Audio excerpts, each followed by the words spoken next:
Eh bien salut tout le monde, c'est Sloky et aujourd'hui on se retrouve pour un nouveau format autour de l'Urbex.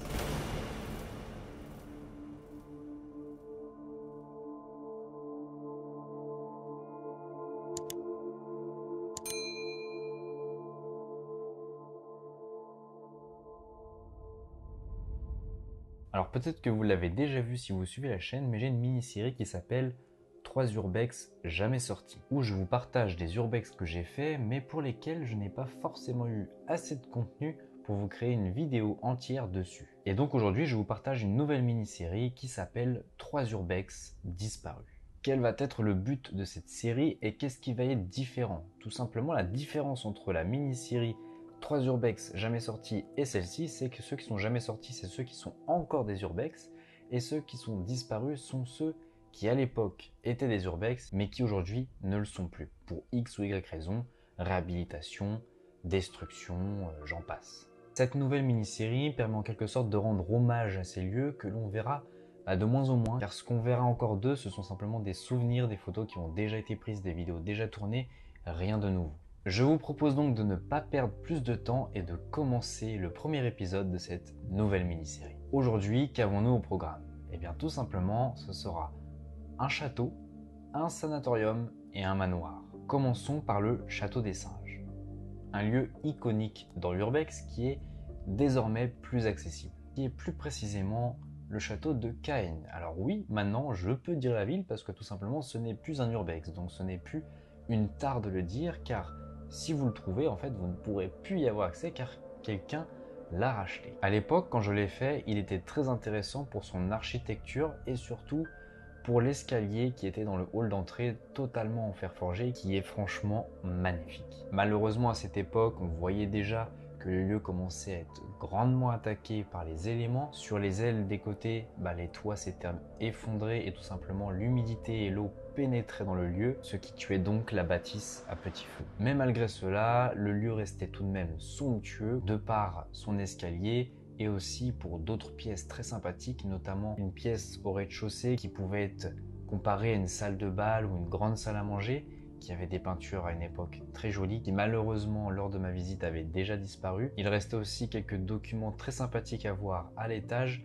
ainsi qu'une partielle chambre encore présente. Alors peut-être que la question que vous vous posez maintenant, c'est qu'est-il devenu aujourd'hui? Eh bien tout simplement, en juin 2022, le célèbre sportif et athlète Ty Chris l'a racheté et a déclaré vouloir redonner sa splendeur à ce patrimoine en péril et l'ouvrir au public. Le château des singes a donc un nouveau propriétaire, il est donc actuellement en réhabilitation, le chantier est énorme et prévoit de très grosses surprises. En effet, ça promet d'être très intéressant car Ty Chris parle d'hôtellerie, de restaurants, de centres de santé, de spa et j'en passe. D'ailleurs, si ça vous intéresse d'en savoir plus, je vous mets une petite interview en description de Ty Chris qui explique plus en détail son projet.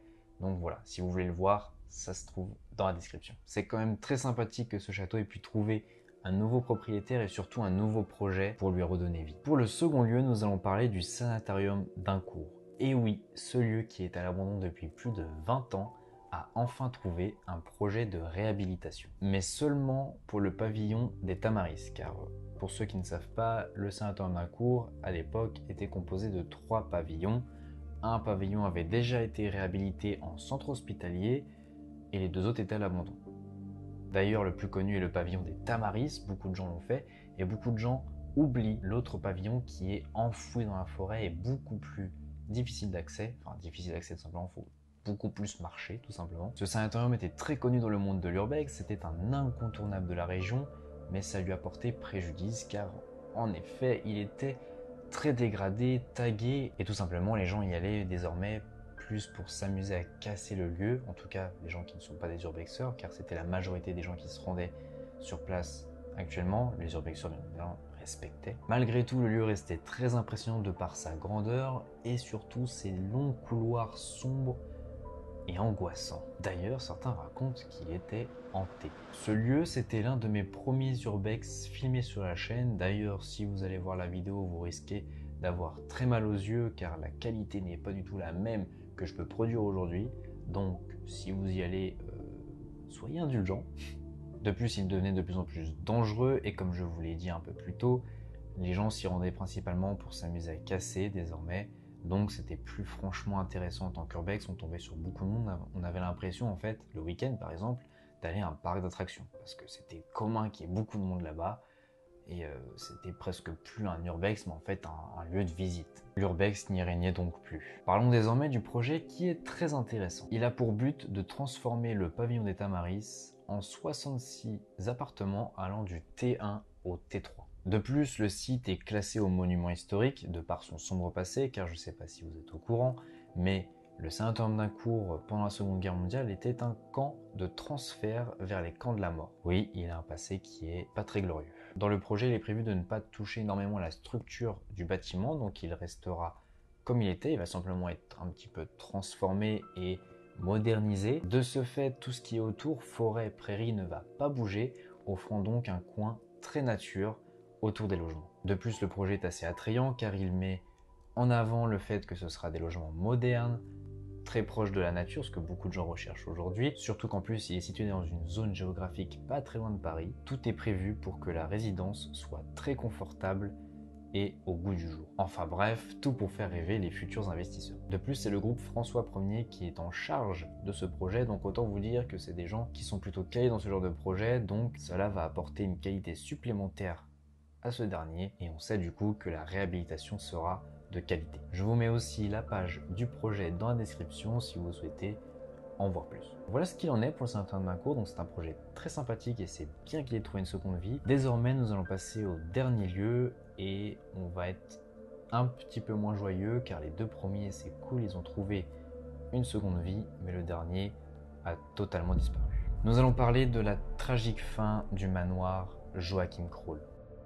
Cette demeure était magnifique et malheureusement de plus en plus détériorée avec le temps jusqu'à ce que le point de non-retour soit atteint. Il a été victime d'un incendie ce samedi 5 juillet. Il est donc désormais en piteux état et espérer pouvoir le revisiter est désormais impossible et très dangereux. C'est donc une page qui se tourne pour ce lieu qui était un incontournable de l'urbex. Nous sommes donc aujourd'hui une nouvelle fois témoins de la bêtise humaine qui, à petit feu avant l'incendie final, aura eu raison de ce magnifique spot. Cet urbex avait une architecture extérieure très atypique, jamais vue ailleurs, enfin, en tout cas pour moi. L'intérieur, à une époque aussi, était très joli, avec de nombreuses boiseries, des miroirs, avec encore quelques meubles sur place et un somptueux piano. Pour ma part, lors de mon passage, beaucoup de choses avaient déjà disparu, notamment les boiseries, les miroirs, le piano qui était en piteux état à l'extérieur. Ce qui restait vraiment intéressant à venir voir, c'était son architecture extérieure, comme je vous l'ai dit plus tôt, ainsi que l'escalier en colimaçon avec sa coupelle et l'escalier principal de la demeure en bois massif. On pouvait lire ou entendre sur internet que beaucoup de personnes souhaitaient essayer de racheter le lieu, mais comme le propriétaire était étranger et qui s'en préoccupait absolument pas, aucune suite était donnée et le lieu tombait de plus en plus dans l'oubli et était de plus en plus dégradé. Alors vous pouvez me dire que ce n'est pas le premier à brûler, que la liste est longue.